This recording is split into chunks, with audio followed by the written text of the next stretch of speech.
Hello, everybody. Welcome to the Rotoworld Football Show, Thursday, October 2nd, 2025.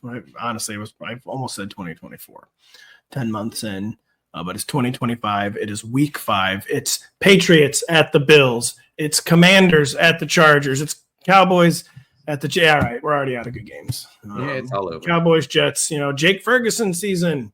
Yeah, hell yeah, Hey, amazing. I'm excited about why wouldn't you be excited about that? The biggest scammy boy alive in Jake. No, that's because he's not the biggest scam guy alive, because Daniel Jones exists, hosting the Raiders this week. Chiefs visiting the Jaguars. Just a quick drive-by on to the next game, everyone. Yeah, no good teams left, no good players left. Let's be real. It's a huge problem for the NFL that Daniel Jones is good now. Well, no, it shows how low the standards have become. No, we got a good quarterback. Now there are 4. We're gonna break down all 4 good quarterbacks, all 13 games.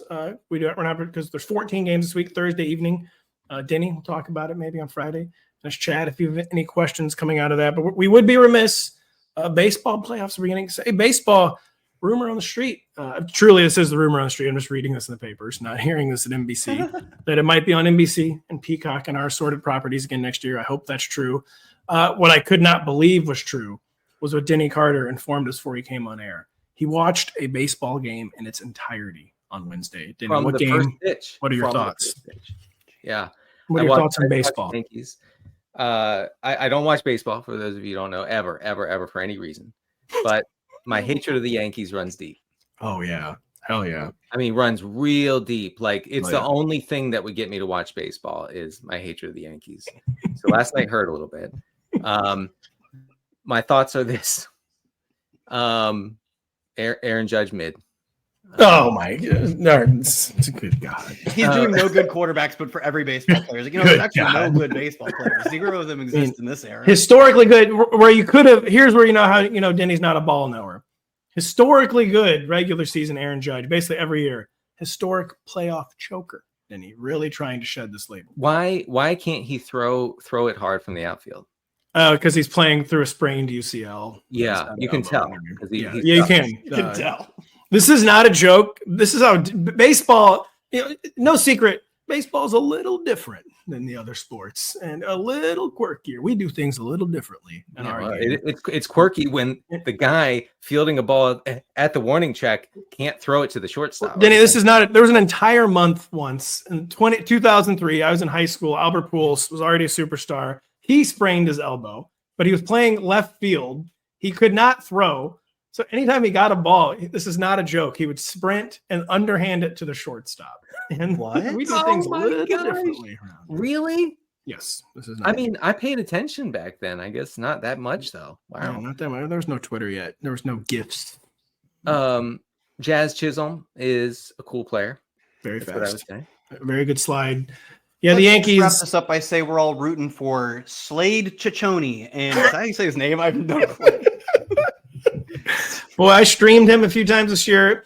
Got a few detonations. Got a few real bad starts. Is that how you say his name? I can't. I never bothered to learn how to pronounce it. Yeah. Cool. I've only ever seen it in spreadsheets on the DraftKings website, but I'm seeing it today as we take on the Tigers. And shocker, it's 0-0 because baseball's boring. It is. The game just literally just started. We're gonna get to the games, but just hear me out. I saw the first few outs of the Dodgers-Reds game, and the first batter for the Reds, the leadoff guy, hit it opposite field to left field, and Kike Hernandez caught a ball that was clearly better than the Willie Mays over the shoulder catch. All right. All right, Grandpa. And no one talks about it. I was like, on the football. That's not true. That's the greatest catch ever. Denny, that's when we cut off Denny from ever watching baseball ever again. Aaron Judge mid, Willie Mays catch, outdone by Kike Hernandez in game 1 of the wild card round. These are Denny's baseball takes. These are our football takes. Every fantasy relevant player. We begin in upstate New York. Coming off soft stretches of their schedules, the Pats and Bills square off in the aforementioned upstate New York. The Bills, somewhat shocking, at least to me, 8.5-point favorites, Denny, against Drake Maye's Pats. Maye had a terrible week 1, but he's been the literal QB1 since between weeks 2 and 4. He's the QB4 on the season, even if you include that rough start in the opener.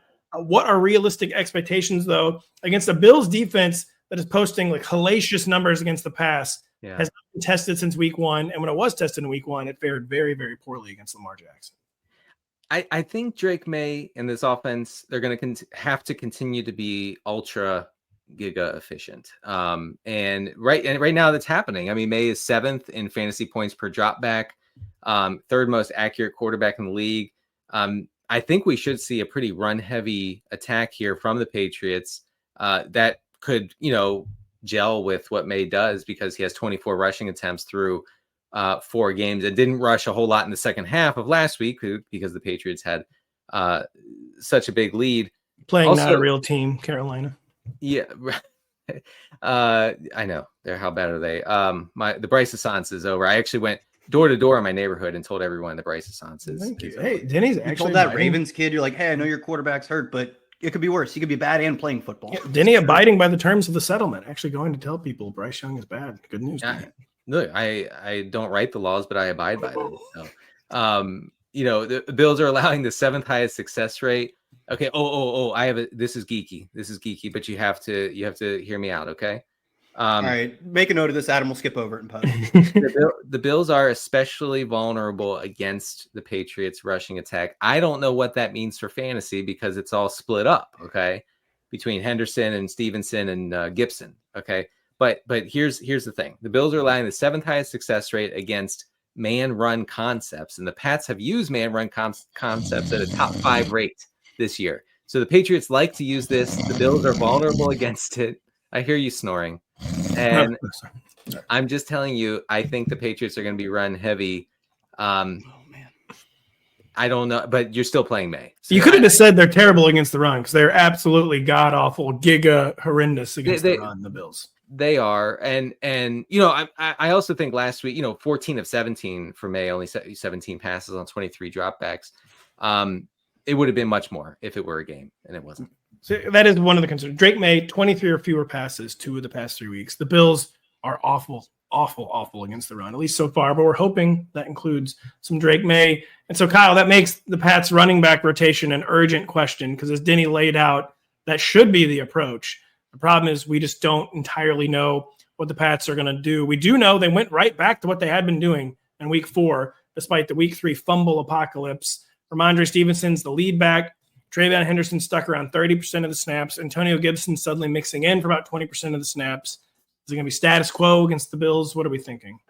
Not to derail the show, but I will say that was a 10 out of 10 fatherly snore. That was the chainsaw snore I grew up with. It was really good work on the audio. I practice this constantly. My kids love it. I practice this constantly with my kids. I do love it. They love it. You laid it out. I don't need to really beat the dead horse here, but the Pats didn't change anything last week. They saw the 2 Ramondre Stevenson fumbles. They saw the Gibson fumble, and they said, we will take more of that as much as you can handle. Fumble it. Ramondre has played well this year outside of the fumbles. All of his efficiency metrics are good. His yards per route run is good. Outside of the fact that he is one of the players most prone to giving the ball to the opponents, he's been pretty good this year. And he actually set a season high in route rate last week. He had a relatively low carry share, but they also let the backups, both Henderson and Gibson, get a few carries literally with the backups at the end of the game. I think Josh Dobbs is in for a drive or 2. So I really don't think we should expect anything different, despite they have the most and second most fumble prone running backs, and they are clearly ahead of Henderson on the depth chart. We actually prefer when Ramondre fumbles. It's actually kind of insulting. You would ask me if we might scale back his workload. We worked on that all summer. Yeah, we've worked on carrying the ball like a loaf of bread all June, July, and August. Why do you think we're even out there? Next question, please. Danny, my next question for you. Bills receivers. Khalil Shakir finally had a decent game. Keon Coleman has done nothing since week 1 because that was the last time the Bills were truly pressed. Not that they buried the Saints last week, but they were controlling the game. They just haven't been pressed since week 1, so Keon Coleman has not had a chance to do his Gabe Davis thing. Tell us about the receivers. Tell us about Dalton Kincaid. Can I backtrack to Stefon Diggs just real quick, just to mention one thing? His route rate doesn't look great from last week. I think it's 62%, something like that. He ran 90% of the routes before the 4th quarter and was basically taken out of the game. So just for folks to know that. That's really good to know, to be honest, because I was like, man, he still only got 7 targets. This is kind of insane. Right. When the Patriots are pushed, I think Diggs could be fun going forward. I Anyway, will say Diggs not really looking that. no, he doesn't look spry. No, doesn't look spry. None of us but, do these days. I think he's what he is known as stoved up, looking stoved up out there on the field. But I've never heard that phrase. I'll be honest. it must be a Midwest thing. You know, the Bills receiver, it's pretty ugly. Khalil Shakir leads all receivers with a 73% route rate this season. Like, what is that? I don't even understand how that's possible. He's only being targeted on 16% of his routes. But here's the thing about Shakir. It's a good matchup. Patriots allow the third highest yards per attempt on targets to slot receivers. Only 4 teams have given up a higher completion percentage to slot receivers. Seems like a good matchup. Coleman is eating up a lot of air yards, 32% of the team's air yards. He leads that by a wide margin. Dalton Kincaid, whatever, running 60% of the routes. He's getting away with it over and over and over again. If you feel like pushing your luck here, I think it could work actually, because he does play from the slot enough to take advantage of that weakness in this New England defense. And if this game goes back and forth, that boosts everything for everyone in this offense. We'll tell you even more about it later too, but in this game also on NBC and Peacock Sunday evening, guys, we need to get the Sunday pod done earlier so I can watch some of it. All right. So word to the wise.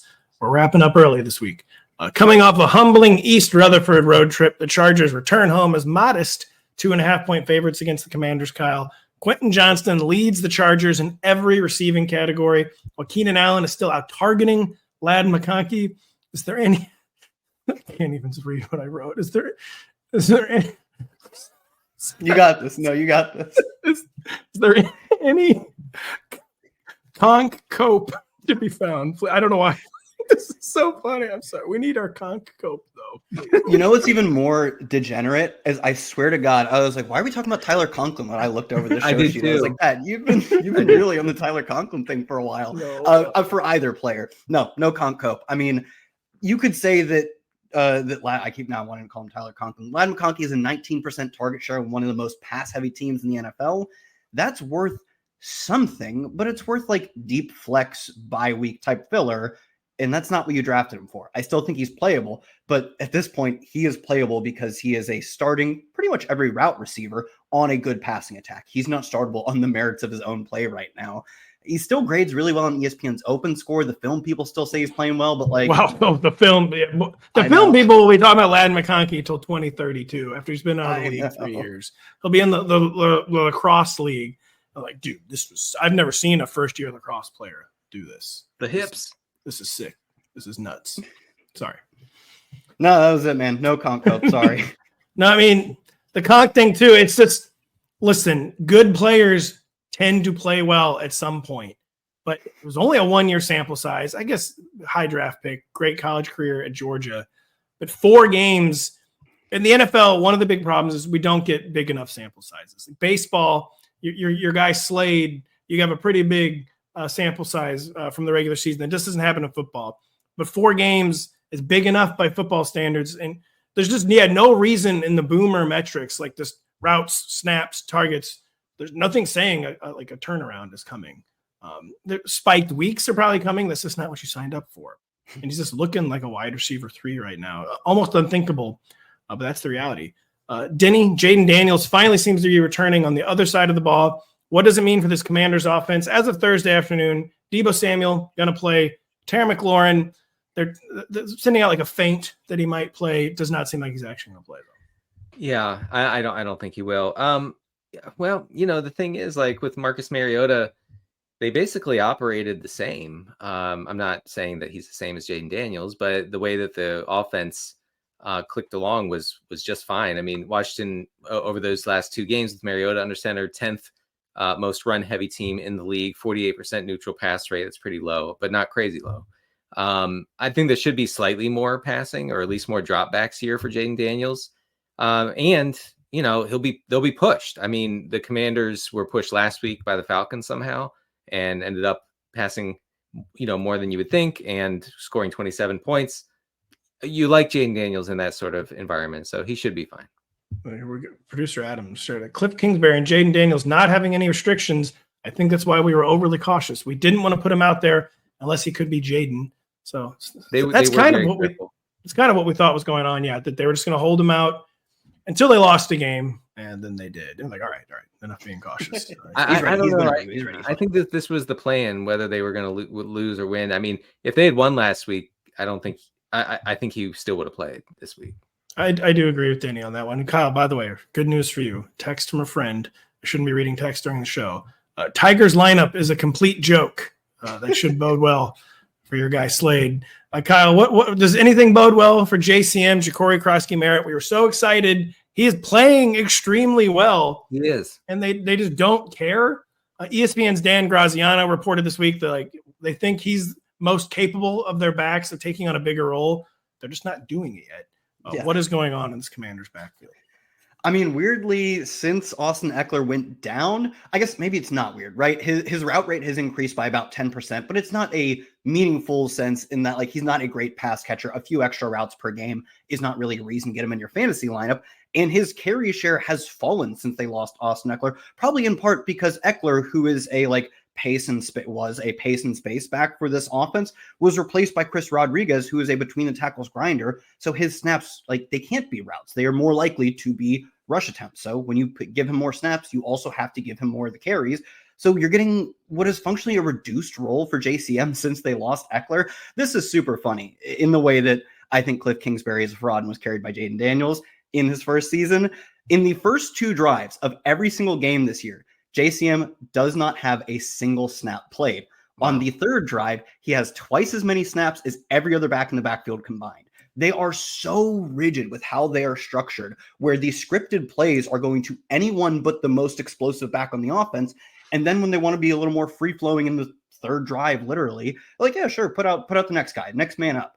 It's it reminds me of the way teams called their preseason stuff, where it's just oh yeah, we just have the starter goes out, plays exactly 2 drives and leaves, and then the second string comes out and plays all of the next drive. It's very frustrating. That's all I have for you. And I don't think anyone is all that playable. Cliff Kingsbury. First, he was a fraud carried by Mike Leach. Then he was a fraud carried by Patrick Mahomes. Then he was a fraud carried by one good year of Kyler Murray. Now he's a fraud carried by Jaden Daniels. Giga, ultra, turbo, mega fraud. Denny, that's what we thought Amarian Hampton was after 2.5 weeks. I know we texted several times being this guy's slow. When does Amarian Hampton get fast? Was the kind of text we were sending each other. He has the past 2 weeks. He has, quote, blown up. He's looking like an RB1. All systems go for Amarian Hampton. No other Chargers running back touched the ball in week 4. Right. Hampton saw all 12 of the team's rushing attempts last week against the Giants. 25% of those attempts were explosive runs, meaning at least 15 yards. 72% route rate for Hampton last week. He caught all 5 of his targets. That's a really solid role. I will say, guys. Still bad? Question mark. The Joe Alt injury makes me a little nervous because what is up with your rebrand is caring about offensive line stuff? Well, so I don't care usually, but when you lose one of the best offensive linemen, period, it tends to matter. The Bucs were really. You were right about the Bucs and Wirfs. Bucky did nothing before getting hurt. And then I'm struggling to come up with the guy's name from the Bucs, but when he returned, the offensive lineman. What did you say? Tristan Wirfs. Sorry, I thought you were struggling to think of Chris Godwin. Tristan Wirfs. No. When Wirfs. It's reassuring that you care about line play, but you still don't care what their name is. No, I don't care. No. PFF grade number 88.9. He was number 3 in 2023. Number. That's not even a joke. That's how I remember it. We know. We know. Yeah, never seen him. Never any. But. I actually have special goggles I put on where I can't see linemen while I watch. It's horse blinders, but for football. But anyway, so this Chargers offense kind of collapsed with all out. I mean, maybe they'll make adjustments this week. I'm not saying that it's over, but it just makes me a little nervous about everybody in this offense, including Hampton. Obviously, you're playing him. You lose to the worst team in football once, and all of a sudden everyone's criticizing. I know, man. I mean, come on. The Giants still really are really bad. And they didn't even play particularly well, is why that was pretty concerning game for the Chargers. They need to bounce back against the Commanders. Coming off the tie of the year, Jerry Jones's dream, the Cowboys visit the Jets as 2.5-point favorites, Denny. We saw Dallas move mountains to beat the Packers, only to, they tied the game They pulled out all the steps. They got a tie. They didn't get an L. The Jets are not a concerning matchup. I'm reading my writing. But Big D is on the road after an emotional game. Is there any chance the offense will get opened up the same way it did against the Packers? And why is the answer no? You said, why is the answer no? Yeah, I mean, because I just feel like anytime something fun happens, it immediately gets followed up by something bad. But okay, hopefully will it get opened up, Denny? Pat, are you okay? That was like a dark turn. I know. Nothing good ever happens. Wait a sec. Wait, no. I trust my guy Shoddy. Okay, he knows what he's doing. He's been around the game for his whole life. All right, you're discounting that right Ryan now. Schottenheimer in utero was the offensive coordinator for the 1979 Tampa Bay Buccaneers. No one talks about that. That's how long he's been in the game. Yeah. Yeah. No. I mean, they're going to have to be forced to open up, I think. But it was really good. Like what we saw last week. Like a lot of passing on early downs. It's like, why didn't they do it though until like that's why I said I think it's going to go away immediately. It's because they didn't do it till like they truly had, because the Packers came out and the proverbial punched them in the mouth. It looked like they were going to bury them, and then only then did the Cowboys open it up, which is why color me skeptical. Yeah, sure. And the Jets stink. So if the Cowboys get a lead here, I could see them kind of turtling.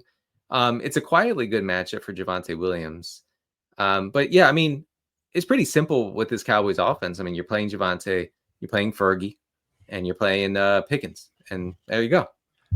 You could maybe emergency jam Jalen Tolbert in there as a wide receiver. Even Turpin, a 14-team leaguer. There's 14-team, right? Like, oh man. Oh yeah, with the buys. Oh my god, I would. I'll note on the injury report a few fronts here. Turpin missed Wednesday's practice. What I want to say they called it a foot injury. Sorry, I just wanted to make sure. But hey, you're fully back. You're fully back because Miles Sanders also missed Wednesday's practice, which could mean Jaden Blue active. Glorious news. I'm not even kidding. Because guys, I need to put Turpin in my lineup in place of Tyreek Hill. Oh my God. That is just glorious news. Not that we want Miles Sanders to be hurt, but we want Jaden Blue to play one game of football ever in his life. Please. Braylon Allen not playing football right now. What does the Jets backfield look like without him, Kyle? Yeah, I mean, Braylon Allen wasn't playing a ton, but he was playing high leverage spots. Specifically, he was playing in the red zone. He was playing short down and distance. He had 6 red zone carries to Breece Hall's 3. He had the only rushing touchdown for the team that wasn't Justin Fields. And albeit, I don't think you're getting an increase of like 10 carries a game. The backfield is not going to fully condense. The fact that touchdowns are back on the menu for Breece Hall makes him much less of a frustrating, why isn't he better than the RB8 team? To much closer to that, like top 15, maybe even RB1. I think just the problem is the offense is, I don't want to say it's been bad, but it's been pretty bad. And especially because the good parts are just Justin Fields runs, right? Or it's Hail Marys to Garrett Wilson, who makes incredible catches. But the fact that they're just not a consistent down to down, we can get our running back in the red zone. We can get him in good spots that often. And I still think we'll see a little bit of Isaiah Davis replacing Braylon Allen. I don't try a lot of it. You know that they cannot wait. They truly cannot wait. I need it bad. I need it so bad. They can't wait to involve the number 3 back who doesn't need to be playing. Yeah, so I think a better version of the committee. I mean, they would have been playing Isaiah Davis more if they wanted to. He was the third stringer for a reason, but I still think a somewhat reasonable expectation is a bit of a committee. But like I said, touchdowns a little more in play now versus what they used to be. And this Breece Hall, we might get more of like a true top 10 role for Breece Hall. That's the hope.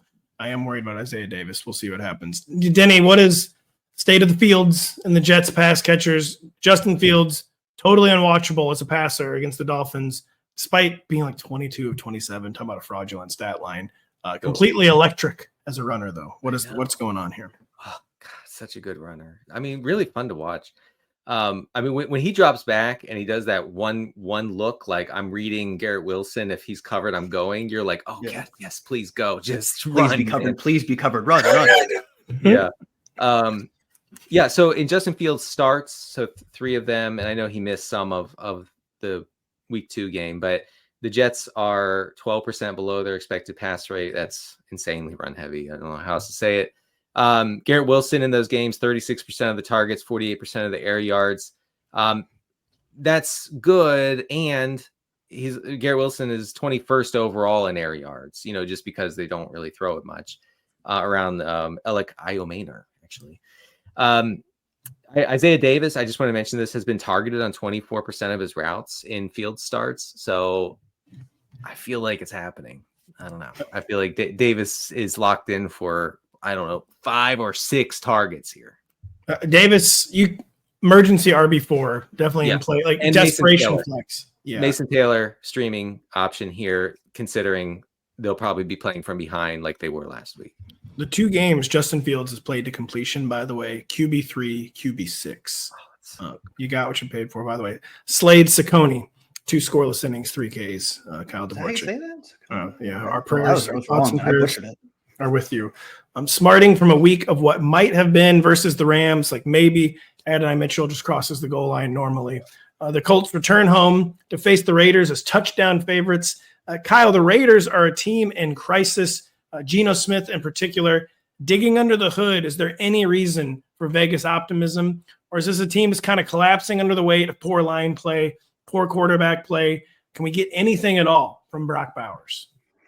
I think from Bowers, yes. Right now, he's the tight end 5 in expected fantasy points. He's actually the tight end 12 in real fantasy points. That is still going to be a disappointing outcome if he finishes as a tight end 5, right? But I think he's also a player you would expect to outproduce his expected points. He's really good at football. Do I think he's going to finish as a player who pays off his ADP at this point? That seems relatively unlikely. I do think he will rebound versus what he's done so far. He's still top 5 in target share, top 5 in air yard share among tight ends. In terms of Geno Smith, I mean, he's played really poorly. PFF has graded him or charted him, I guess, outside the top 25 passers in accurate throw rate. He's 23rd in completion percent over expected, 30th in EPA per play. He's far from the worst quarterback in the NFL, but he was always a good-ish quarterback, and now he's not even living up to that. I do think not only is the Bowers role good, but not elite. It's not what I would have expected from Brock Bowers. But the fact that his quarterback play is really bad is the 1-2 punch of the fact, or of what makes it almost a fact that he won't live up to ADP. The film guys and gals are circling the wagons, by the way. They're going to come back with like the 4 sickest Geno throws that went overlooked. Yeah. 3 interceptions all on passes to Jacoby Myers last week. They're forcing that issue a little bit. Yeah, I thought you were making that one up. I thought you were riffing that one. 3 picks in 2 of his past 3 games. Not great. Denny, Colts check in after a tough matchup where, frankly, they held their own. Like, they played well, but you had the drop touchdown. You also had the 70-yard Jonathan Taylor touchdown called back by another Adonai Mitchell mistake. Daniel Jones still looking for real-ish after a Rams game that went kind of sideways. Yes, for sure.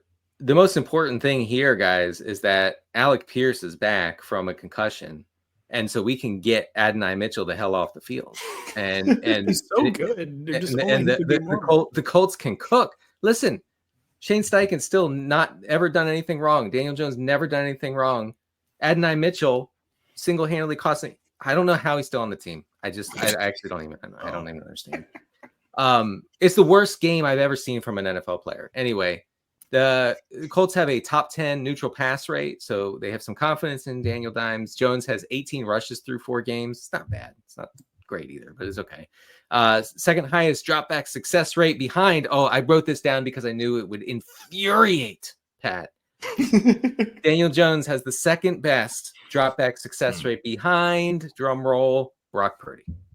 My God. You can see still getting away with it. Why our computers are like, they're begging, like, we just need to build 2 more nuclear fusion power plants, burn down 5 more forests, then the computers are going to work right. Can Sam Altman look into this? Yeah. This cannot happen. This cannot be. We just need to tear down 3 more old growth forests in the Pacific Northwest, and the computers are going to be even better. I do want to say, I know it hasn't, the last 2 games haven't been fun. I've started Daniel Jones in a couple leagues, in single quarterback leagues. It had not been fun, 12, 15 points, whatever. He's a regression candidate. He remains a regression candidate. Jones ranks 29th out of 33 qualifying quarterbacks in touchdown rate. The touchdowns are coming. What's going on there? No way to figure that out. Yeah, or he's had a horrible touchdown rate his entire career. Wait. No. We wouldn't even be having this conversation if Adonai Mitchell hadn't single-handedly cost him the game. I will say, and Daniel Jones is. No. Don't I know? We have a pretty huge sample size of Daniel Jones having one of the lowest touchdown rates. I don't know why it's taking you so long to get on this bandwagon. Come on, man. I'm on it. This is a legit offense. This system, he's a system guy.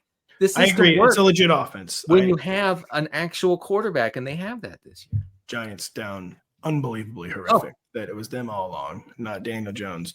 Kyle, was that a building block performance or just a one-off from Ashton Genty last Sunday? The Raiders' offensive line just makes good things quite difficult. Yeah, I'm a little concerned for this one. The big problem for Genty, and I said this on, I think, the Monday show, for me, was not that, I think he's bad. I get his first 3 games were not good. I still believe in the talent. He was one of the best prospects we've seen in a long time. For me, the bigger issue was that he plays on a bad football team, and he doesn't run a lot or many at all of the routes. That ticked up in week 4, but only to a 57% route rate. A 10% target share is good for a running back, but will it save him from being touchdown underdogs on the road? I don't know. It is legitimately a risky play right now because I think he's still closer to a 2.5 down back than a true 3 down back. Maybe that changes, right? Maybe they saw what they needed to last week and they continue to ramp up his work specifically through the air. You're obviously still starting him. But if we get a bit of a bust week, it's more in the range for him than it is for other RB1s. And producer Adam reminds, a line that was already struggling has now lost Colton Miller for at least the next 4 weeks. He got injured in week 4. Let's talk about something they could not afford to have happen. And then it did happen. So you guys are giving me such a hard time about caring about offensive linemen. I wasn't even going to mention Colton Miller, but it's a big thing. Denny, you're going to love my Vikings segment. You need to mention it whenever you can. Okay, good. I will. By the way, Colts quietly bad against the run. Now, there are game script issues here. Kyle's right. Of course, Kyle's never been wrong. But the Colts allow the 5th highest rate of rush yards before contact. So it's not a bad matchup, I should say. It's a fascinating game. Geno got to show improvement. Has been arguably one of the 3 or 4 worst quarterbacks in the NFL through the season's first month. Got to see something more from Geno this week. Finally, coming out of their years-long underneath passing stupor, Denny, the 2-2 Chiefs visit 3-1 Jacksonville is roughly 3.5 point favorites. We'll get to the Chiefs in a minute. But we'll start with the Jags. This team is very lucky to be 3-1. They just haven't been very good. I frankly have no idea how they're 3-1. The passing attack is just absolutely flailing. Looking underneath the advanced stat hood, using the same analogy for a second, I should have changed that. Is there any hope for Brian Thomas Jr. and company in a game against the Chiefs? It's going to be a very, very difficult matchup. I actually put on my suspenders and work boots and actually popped an actual hood and put my laptop there and looked. Cool. That's good. Yeah, I have some pictures. I'll post them. So I wrote about Brian Thomas in regression files because I felt like it was time, right? It's just because I'm feeling there's a stirring going on among Thomas drafters. How can I start this guy? He stinks. This offense stinks. This is the saddest 3-1 team of all time. It is. Yeah. It's a joke. When I say sad, I mean they actually look upset and sad on the field. Yeah. They're not having a good time at all. No. Trevor Lawrence hates it. Hates what's happening. He does. He absolutely does. Brian Thomas would rather be doing anything on Sunday except for playing football. He does rank 13th among wideouts and targets, 12th in air yards. He's seeing a target on 25% of his routes. Like this all says to me that he should be cooking. You got to keep starting him. I think the Jags will pass more than they'll run here. The Chiefs are pretty good against the run. So I want to throw this stat out there. And this could be a Travis Hunter situation for those coping on Travis Hunter. Wow. Kansas City is allowing the 6th highest completion rate to slot guys. Sounds like Parker Washington season. Yeah. Travis Hunter's running a lot from the slot, 68% from the slot. BTJ is running 30% from the slot. So maybe both of them can be okay. I don't know. I'm just looking for some cope. The only thing I'll say on BTJ too is like this isn't a McConkey situation. Like he's still the number 1 guy, like far and away. Right. But BTJ, you can just be like, whatever. This has been awful. Like there's no choice but for him to have good games at some point. Like he has to have a good game. Yeah, he has 1 screen this year, by the way. 1 screen. Can we get more of those? And please get more of those. Kyle, Denny talked about it a bit on Sunday, but the Chiefs are finally going down the field a little bit more. His average intended air yards are actually, I think, 1.5 yards on last year to 8. Still not like amazing, but back like in the top half of the league as opposed to like the bottom quadrant of the league. So how is the return of Xavier Worthy, you think, affecting this Chiefs offense? I've got bad news. You're not going to like it, but then I'll follow it up with some good news. All right. So his season low in ADOT came in week 4 with the return of Xavier Worthy. His second lowest ADOT was in week 1 when they planned the game plan around Xavier Worthy. His 2 lowest deep throw rates, week 4 and week 1, the 2 Worthy games. I know Worthy didn't play in week 1. They're at least planning the game plan around having Xavier Worthy for that one. The good news, however, was in week 4, they were by far the most efficient version of themselves when throwing short, 7.7 yards per attempt, throwing 9 or fewer yards downfield, even if they can't throw deep. And Pat, you briefly mentioned this on some show we've done in our lifetimes, was that once they, like, as they get Worthy back, as they get Rashee Rice back, maybe they don't change. Maybe they do end up being the continually check down heavy Chiefs, but they will at least be a meaningfully better version of that team because we have never seen these players play together. You know, having for 3 games beginning of last year, that's about it. So I think Worthy was already evidence of the fact that they will be better at creating explosive plays, creating yards after the catch on their underneath throws. And I think Rashee Rice will continue to help that when he comes back in a few weeks. Of note, Tyquan Thornton's role pretty much disappeared. A 38% route rate, a 3% target share. It was a shame. And as you know, I wasn't really expecting that. I thought they might try to keep him involved as like a rotational deep threat, but I guess maybe they are, but that's all they're involving him as now, is a rotational deep threat. I was a little surprised by that. Sorry to cut you off. Yeah, true rotational stuff. And I think the fact that he was not on the field as much and the fact that he used to earn a decent amount of targets deep downfield is also part of the reason the ADOT from Mahomes dropped in week 4 is Thornton was as successful as you could hope for your wide receiver 4 or 5, as far as sending him out there and hoping he earns a few deep targets a game. He really was doing that to the best of his ability. When you took him off the field and replaced him with Worthy, it is a net benefit for the offense, but it does meaningfully change the way you're going to play football if you're Mahomes. Denny, so speaking of like ineffective Chiefs players, Kareem Hunt, Isaiah Pacheco, just doing nothing through the first 4 weeks of the season. Basically, just like taking turns, just being sub-replacement level. Rashard Smith had been crying out for more work. He finally got it in week 4. Then we got a report, I think from Dan Graziano again, ESPN, that they want that to be a theme. They want him to be more involved going forward. Is it becoming Rashard Smith's season? I think so. I hope so. But I also know Andy Reid. Pray so. So. I love you so. Did I attend the I'm groveling for it. Sorry. Did I attend the Rashard Smith rally in downtown DC today? I did. Okay. There were 28,000 people there. Wow. Yeah, a lot of people. But Andy Reid loves his guys. He loves big dad running Kareem Hunt and Pacheco. Big dad running? I mean, he just looks like a dad when he's running around. Pacheco, totally in his head, completely lost. No confidence, doesn't even do the crazy high step thing anymore. No. It's over. I wrote in the funnel defense report, which will be on the site on Friday if folks want to check that out, that the Jags are going to shut down this running game for the Chiefs. The Chiefs are going to have to drop back like a crazy amount here, I think, barring crazy game script, but in neutral game script. No way the Jags can fall behind. I mean, I keep thinking that, and then doesn't happen. Good point, actually. So this is what I'm saying is Jacksonville's defense is a massive, massive pass funnel. I think we'll see lots of dropbacks, and so maybe a guy, I don't know, like Travis Kelce can get there, but you cannot play these running backs right now. For the Chiefs, I don't think you can. I would philosophically, you're correct. Then you pull up the running back ranks. I know. Well, yeah, I know. Got to play him. I know. Oh, I mean, let me say this. In a 14-team league, or I'm in a deep 12-team league, or really deep, crazy benches. If I have Rashard Smith this week, I'm absolutely playing him. So I do know what you're saying. Yeah, for sure. Rashard, you're looking for anything to cling to. You got it last week, and then you got it this week in the report. And we're looking to take a quick reset and come right back after this.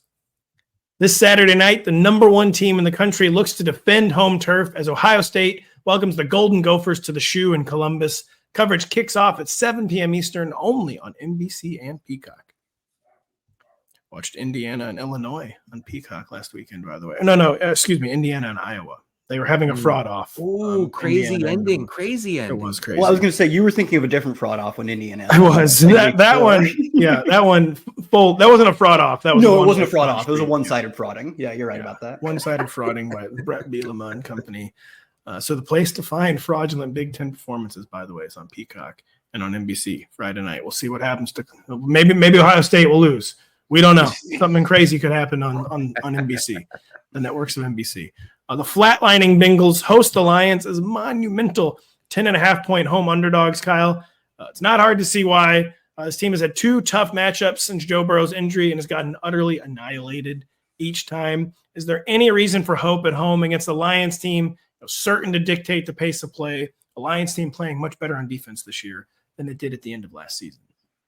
I think you're just hoping that particularly Jamar Chase, maybe less so T. Higgins, are just volume merchants at this point. Because I know Denny laid out the horrific state of the offensive line.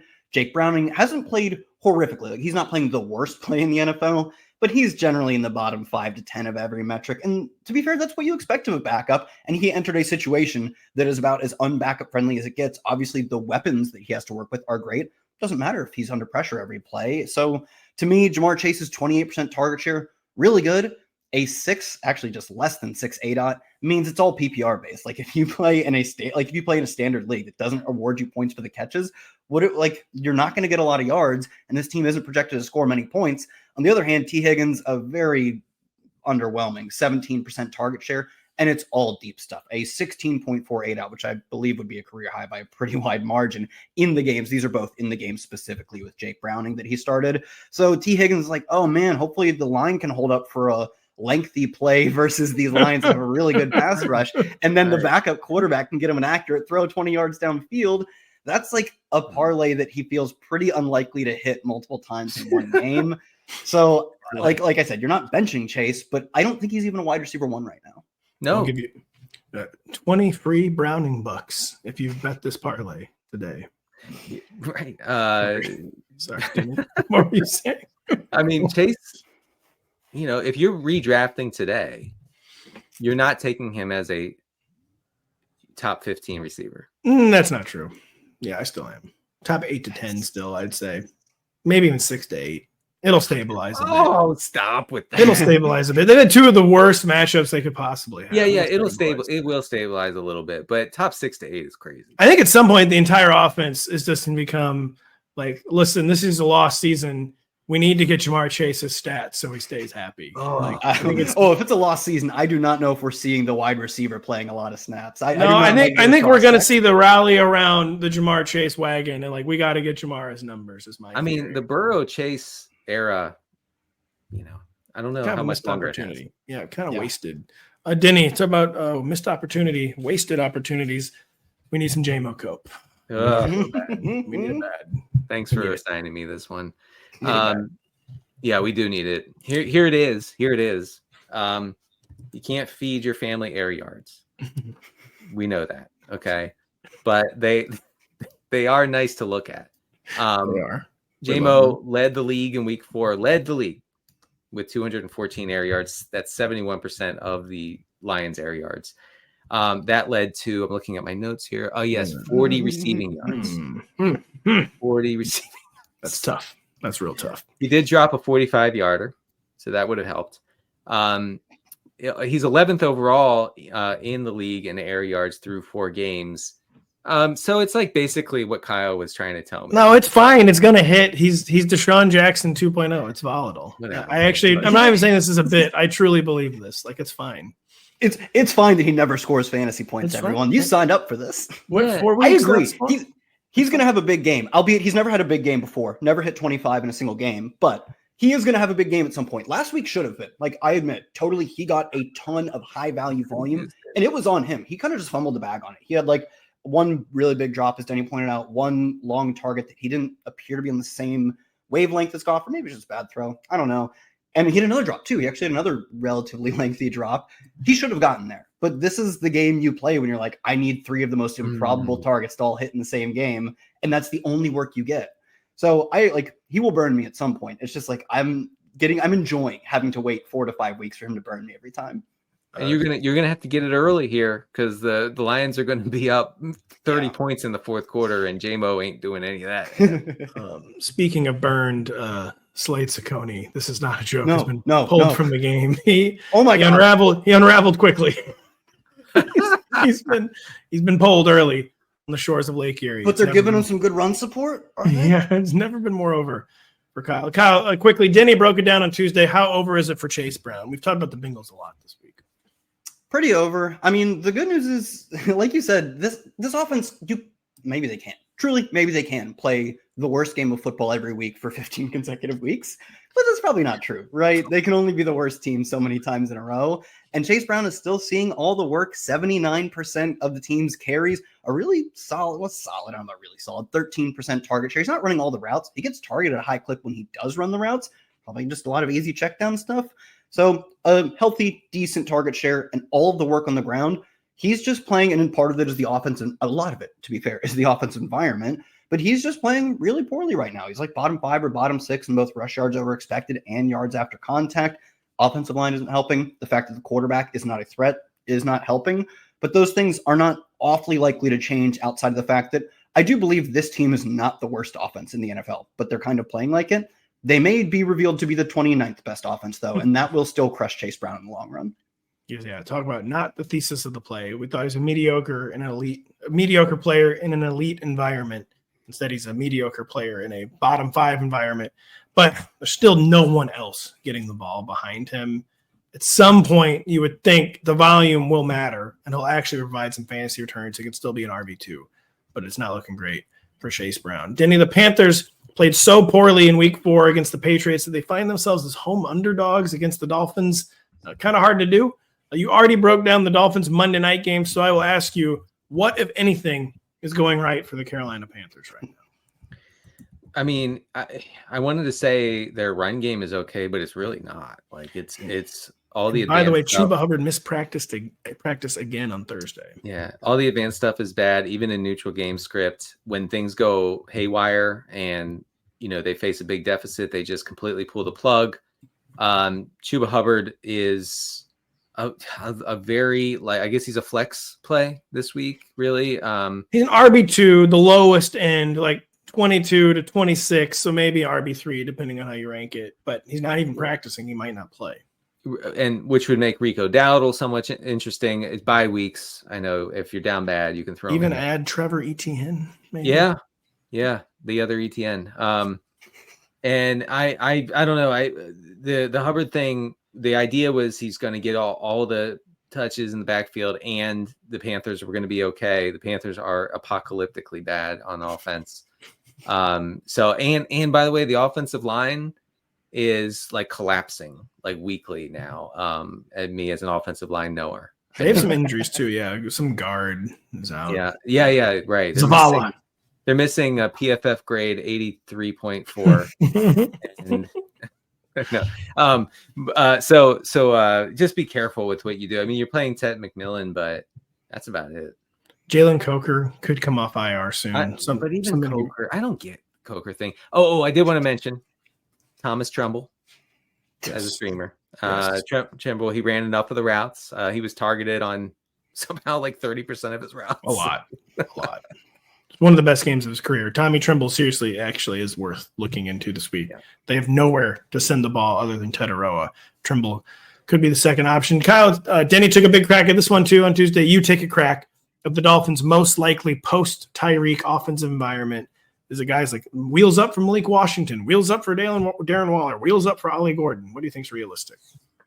I mean, for Waller, he's already talked about. He talked about after the game that he expects his role to ramp up. He played a pretty limited route rate, or ran a pretty limited route rate in obviously his first game back to football in a year and change. You would expect that. And you would also expect them to try to ramp him up. He also just did not play tight end. He played 2 routes, I think, from a tight end alignment primarily. Yeah, this is as far as especially a guy like him, who is just this big boundary looking wide receiver with tight end designation. Perfect. Let him do exactly that. He split 40% of his routes from the slot, 40% out wide. Even if he doesn't get a full route rate, if they're just going to treat him like a wide receiver, he could really push for tight end 1 numbers. I don't know if I'd rank him there quite yet. We've seen one game. Obviously, he's not going to score 2 touchdowns every game, but he's certainly playable this week. If not, we're already at buys. Like, maybe he is a tight end 1. Do you know where you had him ranked? Because it's tight end 17, I believe. So, yeah. Okay, yeah. He's in the probationary zone.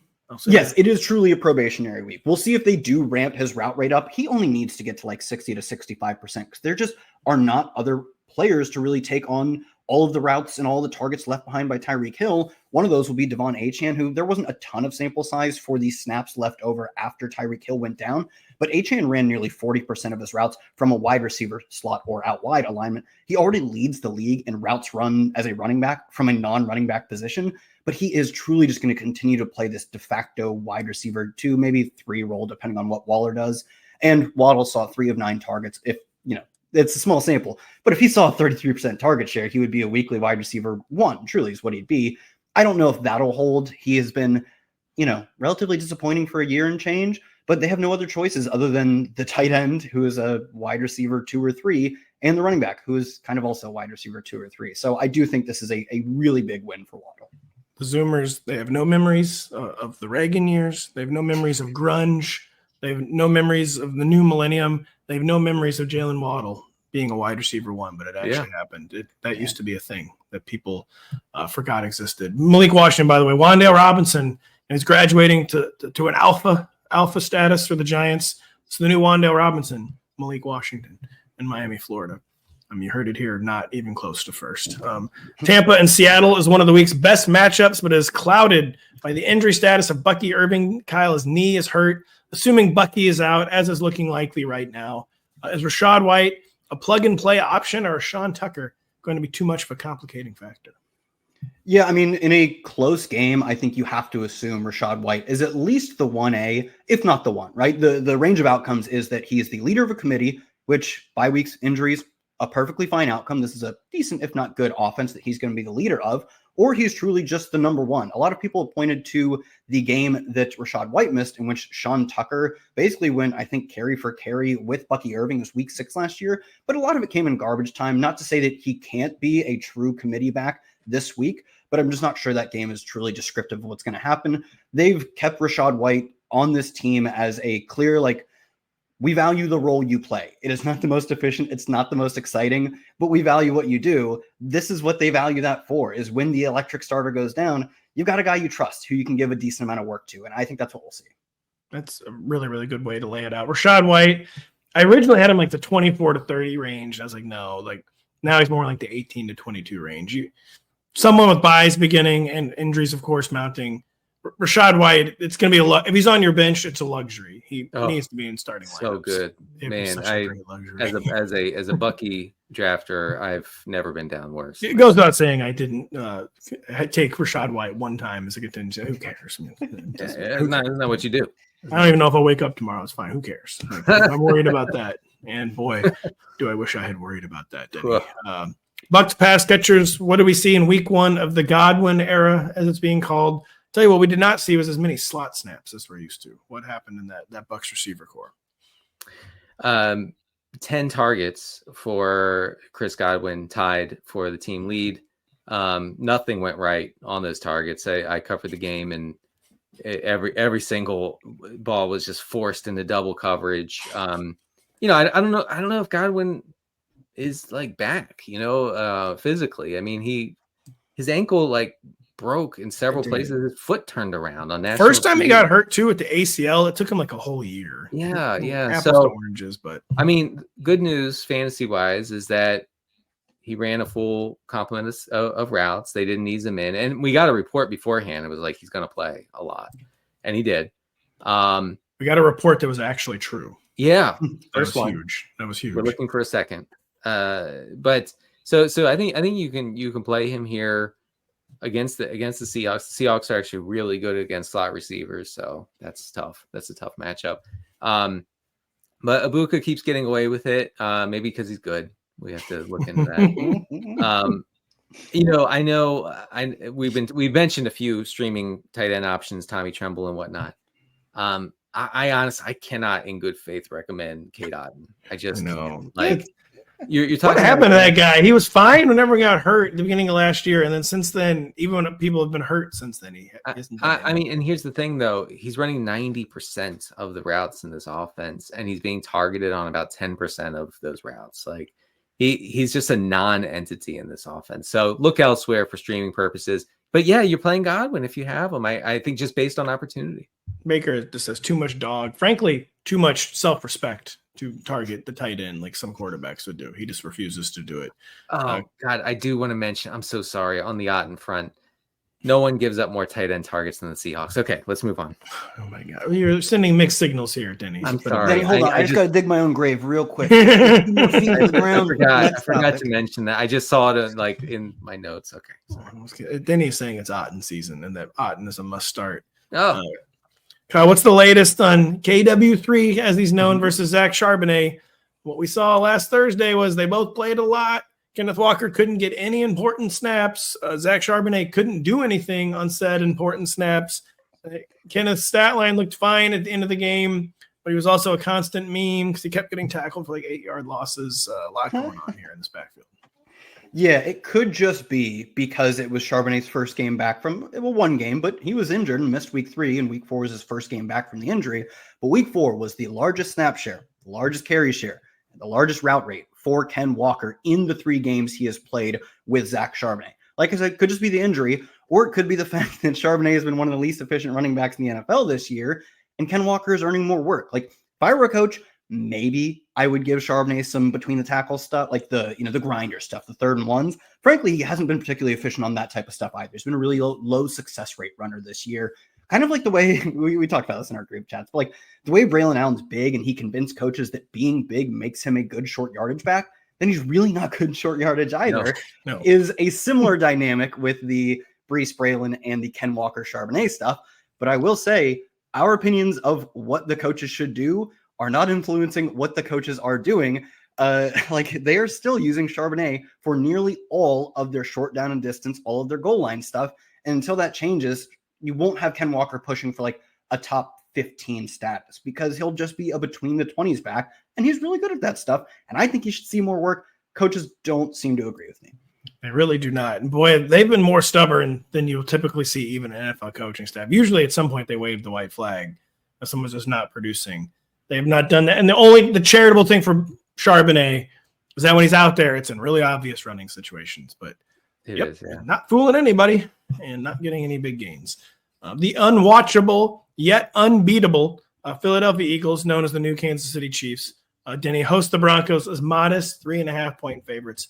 I'm assuming there is zero reason to expect this passing attack to be opened up against Denver. Dallas Goedert, who for some reason popped up for a big game last week, is now highly questionable again with a knee injury. The Eagles, they just don't pass, Denny, unless they absolutely have to. Is it as simple as that? Yeah. I mean, I feel like every summer I see this discourse in the fantasy community where it's like, it doesn't really matter how pass or run heavy a team is because it's pretty much all the same. Well, that's true to an extent. And there are always outliers. And over the past 2 years, especially, the Eagles have been a massive outlier. We're talking about a team through 4 weeks that has averaged about 150 air yards per game for the whole team. Okay. You have teams averaging 300 plus air yards per game at the top of the league. So a decent chance like Malik Neighbors is averaging 150 air yards per game. I'm not joking. He's probably not that far off, right? That's about it. Yeah. 120 or 30. Yeah.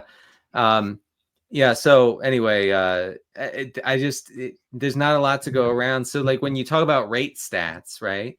And you're like, oh, AJ Brown saw 70% of the air yards. I mean, it matters, but it doesn't matter that much as far as actual like raw volume goes. Does it matter that he's threatening to move his family to Tahiti if they don't start targeting him? He's starting. It does. It's beginning to boil over. He's having trouble keeping his cool at this point. It does. The funny thing with AJ Brown is he is so passive aggressive. For it's like world record amounts of passive for a big guy who looks intimidating as hell, especially when he wears the visor. Yes, like such a good look. He looks cool, very cool look, very intimidating. He looks like the Terminator out there. Yeah. And the only thing he never talks to anybody about his actual role or what he wants. He just posts about it on social. So he's so passive aggressive. I guess you can kind of weigh that in here. Like they want to make AJ happy, so maybe he'll see some more looks. He's leaving the United States of America if they don't give him at least 8 targets this weekend. Something to follow. Kyle, we got a good Bo Nix start. We just aren't very optimistic, though, in this matchup. That and what's going on with the current target delineation behind Cortland Sutton. It was good that we got the good Bo Nix start. That had to happen against the Bengals. But, yeah, we're not expecting that to carry over, are we? No, I mean, this is, like you said, a really awful spot. Bo Nix hasn't played particularly well this year on the whole. They're 3.5-point road dogs in a low total game against an awesome Philly defense. And behind Cortland Sutton, it's just really difficult to say what you should be doing. I mean, you should be benching these guys. Is clearly what you should be doing. Marvin Mims has been fun. He has not seen a target share over 18% in a single game, has not seen a route rate over 63%. He is a fun part-time player, but that is all he is. And this doesn't really strike me as a game in which he'll be getting home because it's not a high-scoring game. Denver isn't projected to score a lot of points. On the other hand, Troy Franklin is very clearly still the wide receiver 2 in terms of routes, but his ability to earn targets is spotty at best. So another spot where you could, bye weeks, injuries, you get it. You could start either of these guys, but I'd be looking for ways to not do that. Denny, Saquon slipping ? He hasn't hit the big run yet. That's what's missing from his 2024 profile. I do think, in hindsight, he was, coming Never into good. this. Well, yeah, it wasn't even good last year. I mean, he was more big play dependent than I think we wanted to admit. And that when you're not hitting the big plays and your team doesn't throw a lot, so even if you are sort of involved in the passing game as a running back, it doesn't really matter that much. And then you have the machine behind center who just bulldozes his way into the end zone from the 1 yard line every time. I mean, that's a recipe for a frustrating season. I think he has clearly a path. He's dominating the touches in the backfield, but the offensive line is not performing the way it did last year, not providing the yards before contact that we saw last year. So it's become a problem. Of course, you're starting him and you're just hoping for the 50-yard touchdown. Saquon this year does not have a 20-yard gain. Even if he's slipping, that's going to change almost certainly probably just this week. That's a true law of averages thing. Saquon Barkley is going to hit a 20-yard run soon. But yeah, he is not hitting him with the same regularity he did last year. And that is a problem for his long-term outlook, even if we're still going to get short-term pop-ups. Stranded in the British Isles, the Minnesota Vikings have floated from Dublin to London for a monstrosity of a Browns matchup. One currently totaled around 36.5, Kyle. Carson Wentz got away with it in Ireland. Can he avoid the King's ire in England? I like this one. This is a good setup. This is the offensive line segment I had was PFF has graded Carson Wentz as a bottom 5 passer under pressure. Not really surprising. I wouldn't expect my backup quarterback, especially if they're Carson Wentz, to hold up well under pressure. And it's specifically because he has the league's second highest pressure to sack rate, also the second highest turnover worthy play rate. But that second highest pressure to sack rate, funny enough, is behind only JJ McCarthy through 4 weeks. So even if he's benched, I'm not sure how much better it gets, specifically because they are without, or at least based on practice reports, it looks like they're going to be without their left guard, their center, and their right tackle for this game, all three of whom you put it that way. Three of whom either didn't play last week or got injured in the middle of the game last week. And this is just obviously it's a monstrous Browns pass rush. They are top, I believe they're 6th in pressure rate. They're the best team at converting their pressures into sacks, and they blitz at one of the lowest rates. So they get to drop players into coverage while also generating great pressure on a team missing 3 starting linemen with the worst quarterback against pressure. This is a nightmare setup for Wentz if there ever was one. So what you're saying is pick up the Browns defense if they're on your waiver wire. Check a few teams. Yeah, we'll get to Denny on the Browns real quick, but Kyle, we might as well stick here. And that setup you just had could be a running back check down week. Xavier Scott, who I definitely heard of, got a lot of those last weekend. Does that matter for Jordan Mason? Could he be one factor behind this ravaged Vikings offensive line? I actually do think it matters a little bit. I mean, Jordan Mason, a season high, 89% of the carries last week, very strong, but a season low in route rate dating back to week 1. So I do think he's purely a 2-down player in this game. The good news is that as much as I think Carson Wentz is going to get eaten alive, they are still 4.5-point favorites because they're playing the Dylan Gabriel-led Browns. You're still starting Jordan Mason, even if he's only getting carries, not targets. Xavier Scott's playing like a weird hybrid role, which he also did in college too, at UConn and University of Maine. His final season at University of Maine, 38 carries to 42 catches.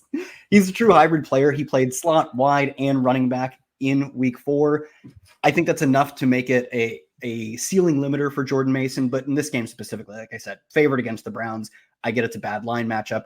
You're still playing Mason. You cannot be playing a running back from Maine. Like, have some self-respect. No offense to Maine. By the way, the Vikings, when they leave London, they then head to Edinburgh and Cardiff before being allowed back in the United States. And then going to Busch Gardens. Yeah, it's true. Going to Busch Gardens, taking the family to Busch Gardens as a reward for putting up with a 2-month-long British Isles road trip.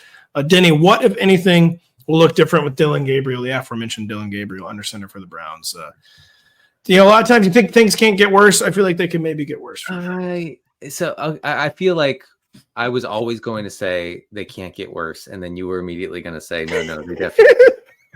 That minus 1,500 ticket cashed at 1 hour and 5 is what we'll Speed of light. Speed of light. And I get that. I do understand that. I think that Joe Flacco has reached the age, our millennial king has reached the age where it just doesn't work anymore. The one thing he wasn't doing was dropping back and throwing quickly. And that's what Dylan Gabriel did in college. That's what he did in the preseason. And I know preseason, whatever, but he did it in preseason, 3 steps, get it out to Fannin, get it out to Njoku, to a running back, to one of the receivers playing close to the line. I think we're going to see lots of that. Now, the Vikings happen to be really good at shutting down that short, cheap, scammy stuff. Okay. But I'm just going to ignore that for now and say that I think this offense will be better with Dylan Gabriel. And Gabriel averaged 7.5 yards per attempt in the preseason. Flacco was down to like 4.5, 4.5 yards per attempt through 4 games. I do think it gets better. The wheels had come all the way up for Flacco. And if things don't get better, I mean, Dylan Gabriel's career is over before it even begins. So low bar to clear. Hopefully for he and for fantasy managers, he can clear it. Hopefully for us, we come back recharged and invigorated right after this. Sunday night, it's an AFC East showdown when Josh Allen and the Bills defend their home turf against Drake Maye and the Patriots in prime time. Coverage of the big battle begins at 7 p.m. Eastern, only on NBC and Peacock. Drake Maye, make it rain. That's all I can say. Make it rain. Make it rain. Make it rain. They probably need rain up there, so make it rain. Trying to adjust to life without Malik Neighbors, Denny. The Giants are in the awkward position of being underdogs against the Saints. Talk about a yikes. We know New Orleans. What's going on there? I don't know. New Orleans, Denny, they're trying to play fast. Is it paying any dividends, or is it just noise? Is it just kind of like, I'm going to come do like the sickest move on my skateboard? I'm going to go down this rail. Yeah. And then I kind of like, I do come down the rail, but I don't do a trick. Is that kind of what's going on with the Saints and this going fast? Yeah, look, the Saints are running giga fast, and it doesn't mean anything. They had fastest pace on offense through 4 weeks, but they're 29th in pass rate over expected. That has led to the 6th most pass attempts and the 13th most total air yards. We would need that to be much higher in order for Spencer Rattler to be able to get there. By the way, Rattler, the metrics actually look good. I know you're triggered, but I am. Just don't say that. You cannot say that on air. You can. People listen to this. He's way better than Geno Smith. I'm sorry to say. All right, that's fair. All right. I thought you were saying something to make me mad. Yeah. I could get you on my side as soon as I trash Geno. Chris Olave averaging 8 air yards per target, seeing a target on 28% of the routes. That should give you something eventually. Kyle, what's your take on the Giants passing attack about Malik Neighbors? Everyone on the show has given it but you so far. What do you think is going to happen? I don't think they're going to pass the football a lot. I mean, I know they are technically underdogs in this spot, but like the rookie's second start in which he immediately gets banged up in his first start because this is Jaxson Dart, because he ran 10 times. To me, the only Dart stuff we're going to see will probably still be some runs and some checkdowns, but they ran Cam Scatterbo 25 times. I think we'll see a lot of runs, some checkdown stuff to Wandale, And I guess you can kind of play Darius Slayton. Last week, a 20% target share and 50% of the air yards is really nice. It comes in the context of a rookie being the quarterback to throw those passes, and it is, Denny talked about it with A.J. Brown, the rate stats are nice, but you do have to balance that with the fact that I am telling you this is going to be a run-first team. I think that makes him playable, but that's all I can say. Real quick, Cam Scatterboom, 27 touches. I mean, talking about voluminous. It was brick walling a ton. Because talk about obvious running situations. Talk about a guy just not really known for being explosive. Over under 17.5 carries. Adam says the prop line is this week. Are we just smashing the over on that? Because I mean, I think that's kind of an easy clear. But what do you think, Denny? I think over. Sorry. What do you think, Kyle? I think over, but also I think I was surprised, like you guys, at the beginning of this, that it began with Saints 2.5 favored. To be fair, that is just functionally like the home field advantage, so it is truly 2 even teams. But I just believe much more in Jaxson Dart than I do in Spencer Rattler. Your stupid spreadsheets be darned, Denny. I do not care what they say. I'm off Rattler. I just said I have a question about Cam Scatterboom, and I'm not grouping all film analysts in one bucket. Yeah, go for it. Yeah, please do. Yeah, they're all the same. How did they miss on this guy? Well, to be fair, he averaged like 3.2 yards per carry last week, so it's not like it was a very special outing for the young man. I don't know, man. Like, he's like a slam dunk and vibes king, and I just don't know how he dropped to the 4th round in the draft, and like the big drafts, like the draft industrial complex, like didn't like this guy, and I you know what I think it was? The spreadsheet warriors liked him, so the film guys were like, well, whatever. He's a metrics guy. I just don't know how they. Well, it might have had something to do with him not being good. Really, you don't think he's good? Well, listen, I thought he was good. I'm a casual college football watcher. I thought he was good. Bombed the combine. I'm like, I don't know. He looks slow. He doesn't look explosive to me. Right. He was horrific. Explosive in college too. That was just not his game. To me, he's very Najee Harris-esque, but which is weird because that is a film bro guy, if anything. I don't know. He's better than Najee. But well, anyways, Denny, is Kendre Miller becoming, quote, a thing, by the way, for the Saints? Sorta. You have Miller has accounted for 30% of the team's rushing attempts this season. He's averaging 4.5 yards per carry to only 3.9 for Alvin Kamara. Kamara, by the way, being stuffed at a nearly 60% clip. It's over. Yeah. That is crazy high. It depends on where you have the cutoff, but it's the highest in the league from where I was looking. Miller has run only 11% of the routes this season, so not involved at all in the passing game. It's a decent matchup. The Giants have allowed the 3rd most rush yards before contact this season. So I guess, like we talked about, like it's ugly, real ugly this week in 14 teamers. I feel like you can kind of work Kendre Miller, hope for a touchdown. Kendre Miller has reached that point. Well, Kamara, success rate through the floor, and just even more troubling for fantasy, just not getting targeted. Kellen Moore has not made that a priority. Looking very, very concerning for your, quote, Alvin Kamara bags. The Titans and Cardinals are getting ready for an iconic don't care bowl. Just don't remotely care about this game. But we have to talk about it. Was week 4 something to build on with Marvin Harrison Jr., or was it just random statistical variance, like a guy getting that many snaps, that many routes was going to score a touchdown, catching passes at some point? Again, he was so relieved when he scored a touchdown, then kind of broke down in tears in the end zone. Seemed like his confidence is low, but was it something to build on?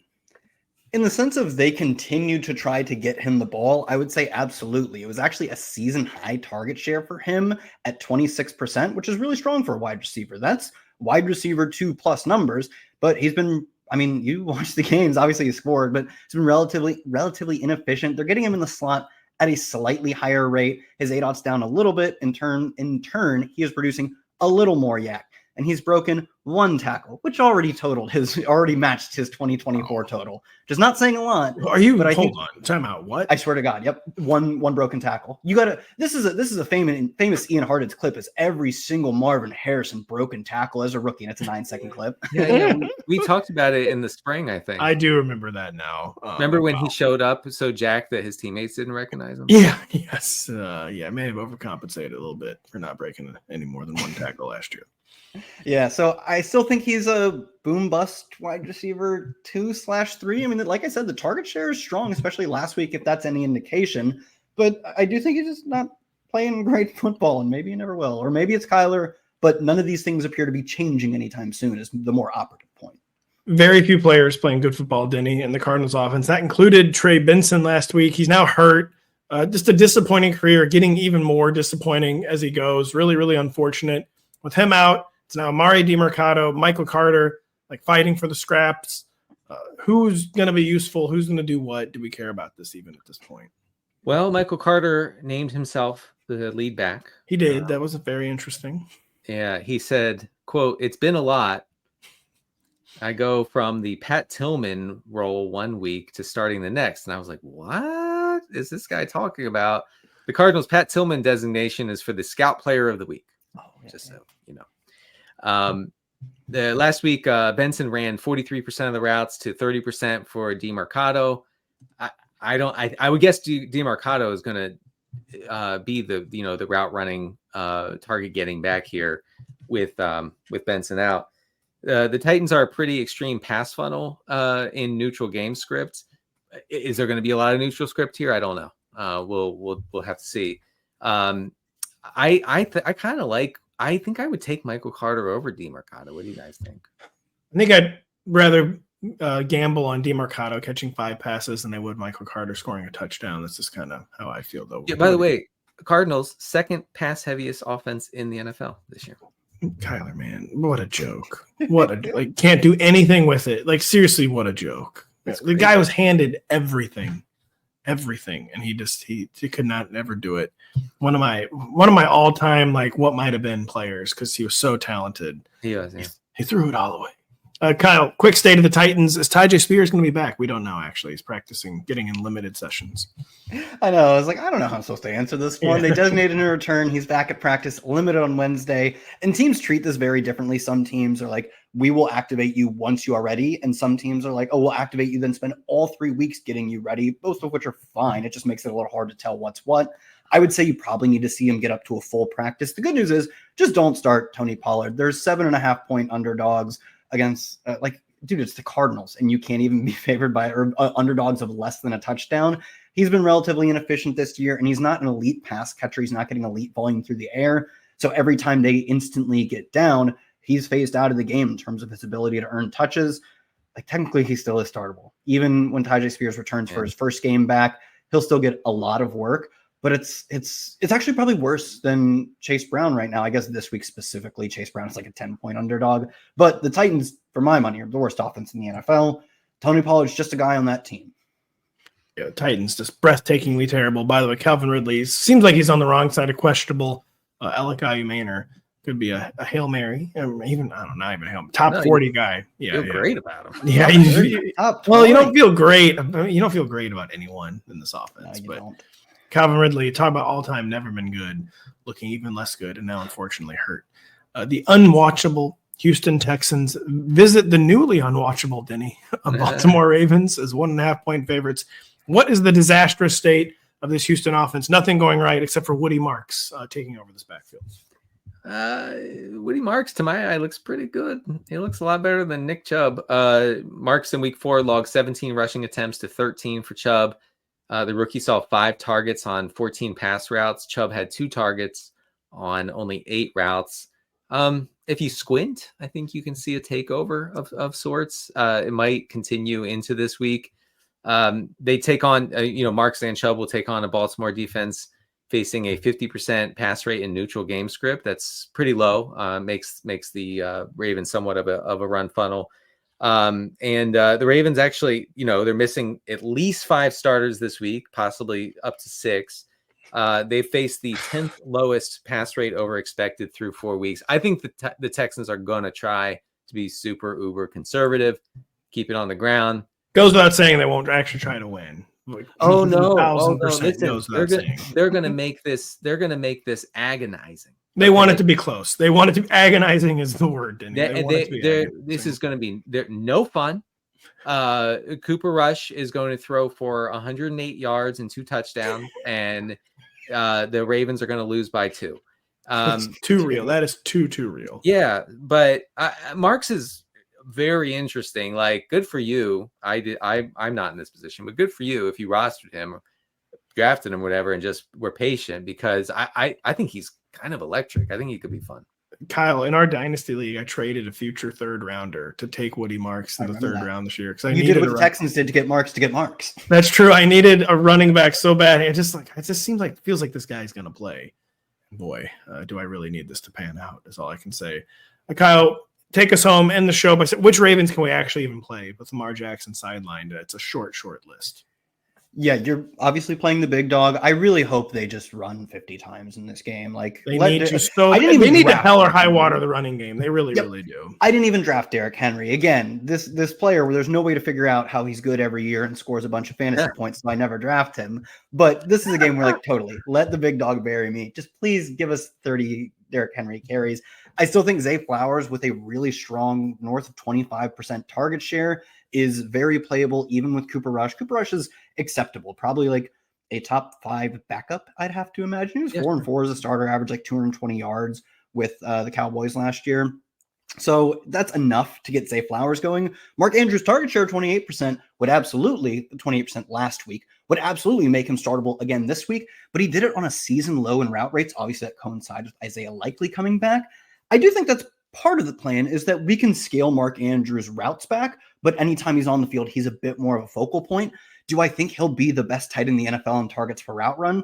No, probably not. I still think it's pretty risky to play a starting tight end who looked really washed for the first 2 weeks when he's only running 50 to 60% of the routes. But tight end's an ugly position. He remains playable. With a backup quarterback, it's getting I would have preferred, by the way, for Isaiah Likely to catch a pass. That would have been nice. Well, can't have it all. My primetime DFS lineups were never down worse than they were last week. Is Cooper Rush better than Jake Browning, by the way? What do you think? Jake Browning's look real bad. I'm going to say yes. It's been rough for Browning, man. God. Cooper Rush, he looks good. A team that actually likes to pass, like the Cowboys. We'll see what happens on a team that does not like to pass in the Ravens. We hope we covered every fantasy relevant player for you in the show. If we did not, the odds are we did in the regression files, the funnel report, my rankings, Kyle's 10 stats, Kyle's start 'em, sit 'em coming on Friday, or maybe one of our previous podcasts or Q&As this week, or maybe Denny will get to it Friday, 1 p.m. Eastern, in his Q&A. Just so much great stuff on rotoworld.com. We'll keep blurbing up the news over the next 2 days to get you ready for week 5. And then we'll recap all the action on Sunday evening when we come back to join you again. So for Denny, I'm Kyle. Or for Denny and Kyle, I'm Pat. Thank you for listening. We will talk to you real soon.